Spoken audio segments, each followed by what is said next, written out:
Hey colorful weirdos, my name is Nina and welcome back to my channel. And if you're new here, hi, my name is Nina. So for today's video, I will be coloring my hair again. Color na naman, Nina. Anong ginagawa mo? Kukulay. Parang nagkukulay ng buhok. So, I'm gonna use, since I've always been using coral, I'll be using the 3 peachy shade or orange shades ni BBC. Because I've retouched my coral hair last month. And then, ngayon, nagfi-fade na siya. This is what it will look like pag, faded coral siya. This is coral talaga. I retouched my root part last month. Now, nag-grow na siya. I've bleached it once kasi sa scalp, mas mabilis siya mag-lighten. So, mga level, ata siya nun? 3? Ay, no. 7? 4 or 5? Mga ganon. Mga orange pa din siya. Parang need pa siya i-bleach nun. But then, I had no patience. So, nilagyan ko na siya ng coral. And, so far, nung cover naman, di naman siya naging orange, no? And I'm always looking here kasi andito yung viewfinder camera root. So, yeah. I did 2 tubs of coral.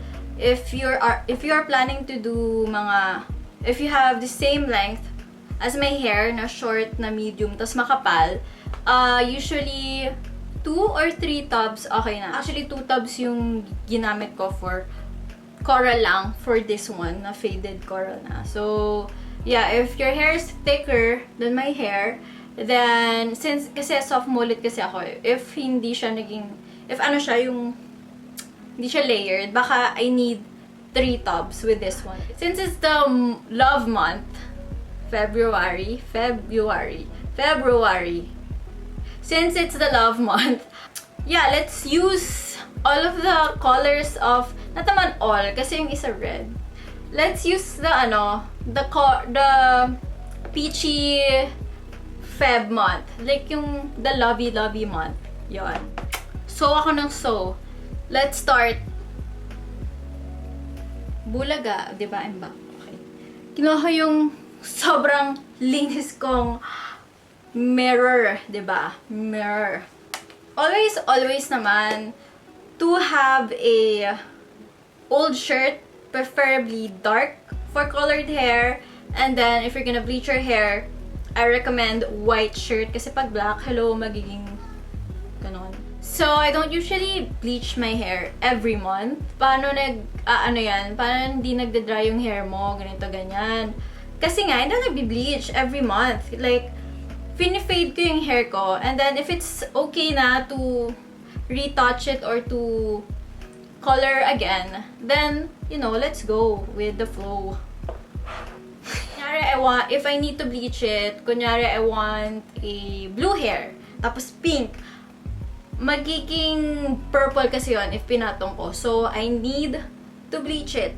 Parang ganon. Pero, yeah, kaya ako napunta sa mga ganito, not because it's the Feb month or the love month, also because I want a warm color na. Kasi last month, last year, it was cool tones, I played with cool tones, I play with blue, I play with purple, with pink, ganon. And also, my favorite color kasi is pink. Kaya, and medyo I got fed up now with the pink. Kaya gusto ko ng may orange or may pink pa din. Ang gulo ko. Basta yon. Basta I want na, tawag dito. Basta I want ibang color na. Na, na ako sa buhok ko. Nasasawa na ako. So, I'm gonna part my hair. Just like sa mga bleach kong root. This is what I always do. Always, if you are new, this is what I always do whenever I color or bleach my hair. I part my hair like this. So, if I bleach it dito sa back muna. Kasi, if inuna nyo yung pag-bleach if inuna nyo yung tawag dito, yung top part, it's more likely to be drying than the back kasi mas yung mas exposed kasi yung front natin sa sun. Ganon. And don't mind this one. I tried something. And then, yeah, I was like, oh no, no, no, no.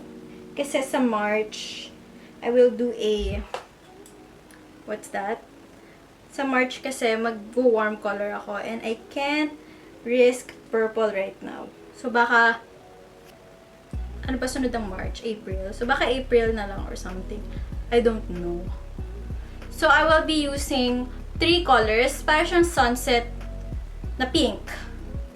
Yeah. If gets nyo. So, I will be using sa top part, rose quartz. Then, after that, coral. Then, after that, hessonite. So, this is my color sa taas, sa gitna si coral, sa baba si hessonite. Kapag kakasyahin natin yan, try natin. Okay, so, ano sinabi ko? Rose quartz, coral, and hessonite. So, I haven't tried hessonite. I've tried rose quartz in my unicorn hair. Watch it if you want to achieve unicorn hair. May trabaho siya, but maganda yung outcome. And my split dye. If you watch my split dye, I've used rose quartz. If you watch my sunset hair inspired as well, I've tried coral and citrine. Citrine. Yes, yon. Medyo nag-bleed siya, naging hessonite siya. So, yeah. So, if you haven't watched it, after this, you can watch it naman. So, let's go! Sana gumana. Sana gumana.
ko lang, actually.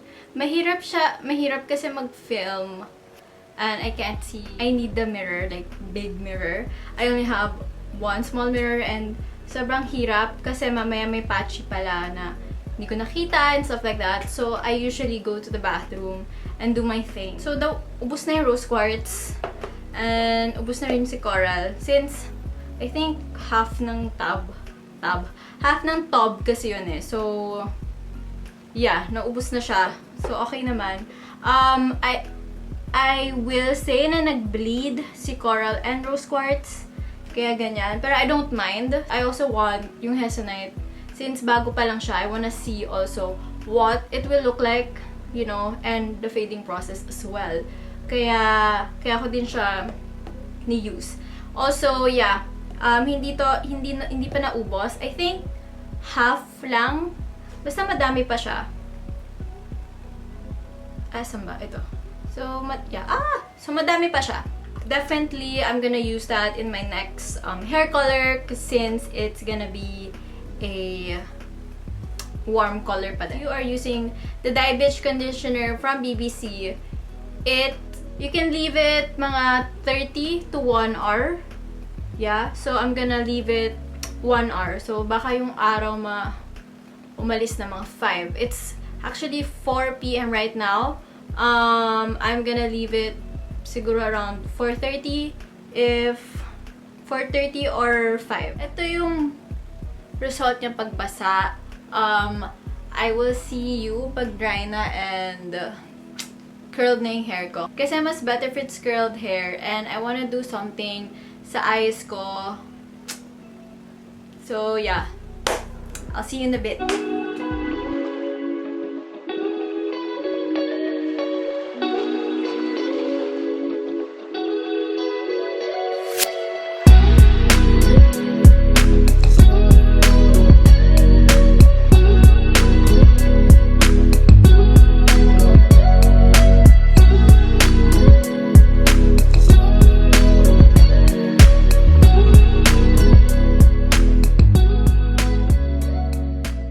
So, this is the finished look. Ganda rin! Para siyang Hayley Williams. Okay, I'll do the 360.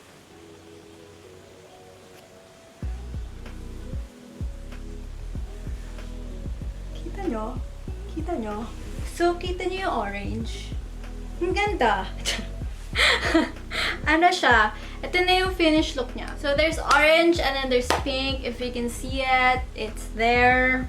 Para siya na-emphasize na coral and citrine that I did before. So, yeah. I know na kung ano magiging fade nito. I feel like this is gonna be orange, peachy orange. So, yeah. Valentine's na. Date tayo. Joke. So, ito yung look ko for Feb. I hope you enjoyed my video, and if you did, please like and subscribe to my channel and hit that notification bell so that you'll get notified when I have a new video.